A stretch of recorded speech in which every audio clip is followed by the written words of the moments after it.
এবারের নির্বাচনে মমতা বন্দ্যোপাধ্যায় টিকে থাকার শেষ হাতিয়ার বাঙালি অস্মিতা। তাই এতদিনে আপনারা প্রত্যেকেই বুঝে গেছেন, যেভাবে প্রত্যেকটা সভা থেকে মুখ্যমন্ত্রী বারংবার এই বাঙালি অস্মিতাকে সুড়সুড়ি দিচ্ছেন, দিয়ে একাধিক মন্তব্য করে যাচ্ছেন যে বিজেপি সরকার ক্ষমতা এলে মাছ মাংস খেতে দেওয়া হবে না, এছাড়াও একাধিক বাঙালিদের উপর অত্যাচার করা হবে, বাঙালি সংস্কৃতির বিনাশ ঘটবে, ওরা তো বহিরাগত।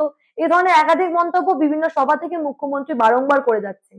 ফলে একটা বিষয় এখন পর্যন্ত পরিষ্কার যে এবারে নির্বাচনে তৃণমূলের মূল হাতিয়ার এই বাঙালি অস্মিতা। কিন্তু মুখ্যমন্ত্রীর শেষ হাতিয়ারটা আর কাজে দিল না। শেষ হাতিয়ারকেও মোক্ষম জবাব দিতে শুরু করেছে বর্তমানে বিজেপি। যার জন্য এই মুহূর্তে প্রতিবেদনটা করা। প্রতিবেদনের শেষে বুঝতে পারবেন কেন এ কথা বলছি। একদিকে যেমন বিজেপির প্রচারে একাধিক কেন্দ্রীয় নেতৃত্ব আসছে, তৃণমূলে তখন শান্তিপূর্ণভাবে কেবলমাত্র মমতা বন্দ্যোপাধ্যায় এবং অভিষেক বন্দ্যোপাধ্যায় প্রচার করে যাচ্ছেন। কেন এই স্ট্র্যাটেজি সেটাও এই প্রতিবেদনে বলবো। তার জন্য প্রতিবেদনটা সম্পূর্ণ দেখুন। নমস্কার, আমি সানিয়া, দ্য নিউজ বাংলায় আপনাদের সকলকে স্বাগত।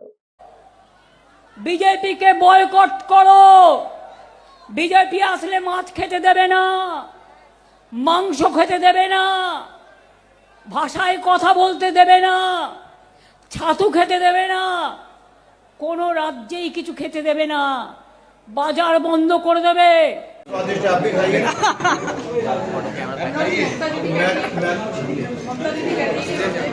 আচ্ছা, আপনারা আমাকে একটা কথার উত্তর দিন তো। একদিকে যখন আমরা দেখতে পাচ্ছি বিজেপির তরফে প্রধানমন্ত্রী সহ স্বরাষ্ট্রমন্ত্রী, এমনকি দিল্লির বিভিন্ন নেতা নেত্রীদের নিয়ে এসে বিজেপি নিজের প্রচার করিয়ে যাচ্ছে, একদিনে একাধিক করে সভা করা হচ্ছে, বিভিন্ন এখানকার যে বিজেপি প্রার্থী তাদের সমর্থনে দিল্লি নেতারা এসে প্রচার করছেন। প্রধানমন্ত্রী স্বরাষ্ট্রমন্ত্রী রয়েছে, 3 নম্বরে রয়েছেন যোগী আদিত্যনাথ, যারা বিভিন্ন জায়গায় চুটিয়ে প্রচার করছেন। এছাড়া স্মৃতি ইরানি, রেখা গুপ্তা থেকে শুরু করে রয়েছে মহিলা লিডাররা, যারা একেবারে মুখ হিসাবে এগিয়ে আসছেন। এছাড়াও হেমন্ত বিশ্ব শর্মা, দেবেন্দ্র ফাডনবিস সহ আজকে যেমন অনুরাগ ঠাকুর এসেছিলেন, প্রত্যেকেই কিন্তু বিজেপির এখানকার প্রার্থীদের হয়ে দিল্লির এই নেতারা প্রচার করে যাচ্ছে। তাহলে আপনাদের মনে কি প্রশ্ন যাচ্ছে না, তৃণমূলের তরফে এমন কিছু করা হচ্ছে না কেন? এর আগে তো তৃণমূলের তরফে আমরা কীর্তি আজাদ, শত্রুঘ্ন সিনহা সহ একাধিক নেতা নেত্রীদের প্রচার করতে দেখেছি। তো 26-এ নির্বাচনে কেন তৃণমূল সেই সমস্ত নেতা নেত্রীদের নিয়ে এসে বিজেপির যে কেন্দ্রীয় নেতা নেত্রীদের এনে যে প্রচারের যে কৌশল, সেই কৌশলের বিপক্ষে নিজেদের প্রচার করছে না? এই যে একটা যে অদ্ভুত রকমের শান্তি রয়েছে, চুপচাপ রয়েছে তৃণমূল, কেন দিল্লি থেকে নেতা নিয়ে আসছে না? এই প্রশ্ন কি আপনাদের মনে যাচ্ছে না? কারণ মমতা বন্দ্যোপাধ্যায় এবারে সকলকে বারণ করে দিয়েছে। কারণ এবারে বিজেপির একদিকে যেমন প্রচারের ক্ষেত্রে একটা কৌশল রয়েছে, তৃণমূলের এবারে একমাত্র শেষ পথ বা শেষ অবলম্বন হচ্ছে বাঙালি অস্মিতা। সেই বাঙালি অস্মিতাকে সুড়সুড়ি দেওয়ার জন্য বারংবার মমতা বন্দ্যোপাধ্যায় মাছ মাংস খেতে বাধা দেবে বিজেপি একাধিক প্রচার যখন চালিয়ে যাচ্ছেন, সেই সময় যদি বিজেপির মতো করে তৃণমূলে যদি বাইরে থেকে নেতাদের নিয়ে আসে, তখন মমতা বন্দ্যোপাধ্যায় চাইলেই বহু নেতারা এসে কিন্তু তৃণমূলের হয়ে প্রচার করতে পারতো। কীর্তি আজাদ সহ বাকিরা প্রত্যেকেই আসতে পারতেন। আম আদমি পার্টির যারা রয়েছেন তারাও আসতে পারতেন, সমাজবাদী পার্টি। কিন্তু কেন আসছেন না?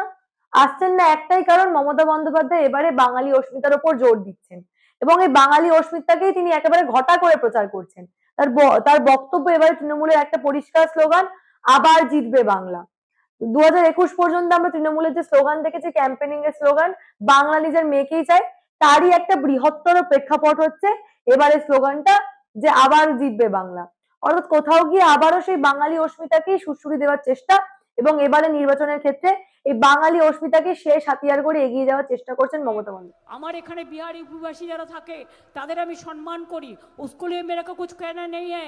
जो बंगाल में रहता है बंगाल का वोटर है, लेकिन जारा बंगाल का वोटर नहीं है, जो बाहर से आते हैं ट्रेन में बस में बांग्ला दखल करने के लिए, उसको हम क्षमा नहीं करेंगे। কি দরকার বন্দুকের বলুন তো? যদি গণতান্ত্রিক সিন্দুক থাকে আমাদের হাতে, গণতন্ত্রই তো সবচেয়ে মজবুত যন্ত্র।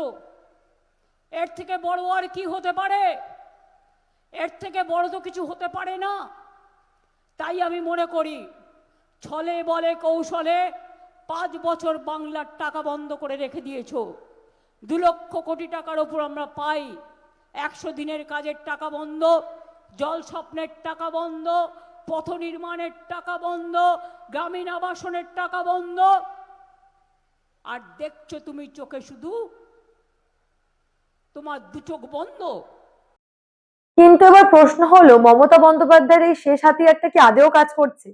একদিকে যখন তিনি এই ধরনের মন্তব্য করে যাচ্ছেন যে বিজেপি সরকার ক্ষমতায় এলে মাছ মাংস খাওয়া বন্ধ হয়ে যাবে, অন্যদিকে মুখ্যমন্ত্রীর শেষ হাতিয়ারকেও মোক্ষম জবাব দিয়েছেন অনুরাগ ঠাকুর।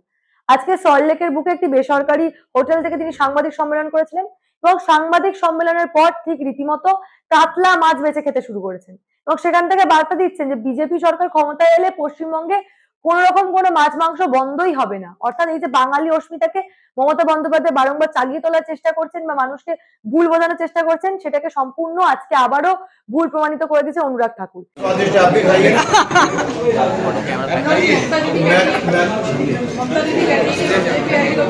हाँ मच्छी खाना बंद कर देगी।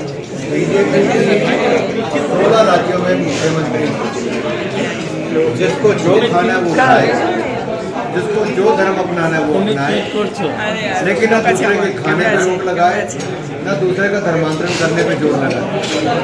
खाइए और खाने दीजिए। खाना भ्रष्टाचार के माध्यम से बंगाल को जो खोखला कर दिया, लोग लोगों के खाने को प्रचंडन खड़ा करते हैं। पहले इन्होंने लोगों का खाना छीना, नौकरी छीनी, पलायन करवाया, अब भ्रम फैलाया।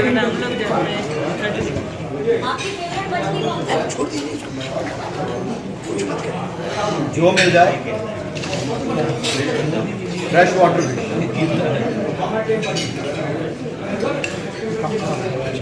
তিনি রীতিমতো কাতলা মাছ বেছে খেয়েছেন এবং সেখান থেকে বলেছেন যে বাঙালিরা তো মাছ মাংস খাবেই, কেন খাবে না। এই বারংবার যে মমতা বন্দ্যোপাধ্যায় মিথ্যাচার করছেন সেটা কিন্তু আজকের ঘটনার পর আবারও প্রমাণিত হয়ে গেছে। সত্যি সত্যি কি এই পশ্চিমবঙ্গের নির্বাচনে আর এই বাঙালি অস্মিতাকে সুড়সুড়ি দিয়ে কি কাজ হবে, নাকি মানুষ সত্যি সত্যি বুঝতে শিখে গেছে? এবং সর্বোপরি বিজেপি নিজের নেতারা যারা কেন্দ্র থেকে বারংবার আসছে তারাও কিন্তু এবার মমতা বন্দ্যোপাধ্যায়ের এই মিথ্যাচারকে বারংবার ধরিয়ে দিচ্ছেন।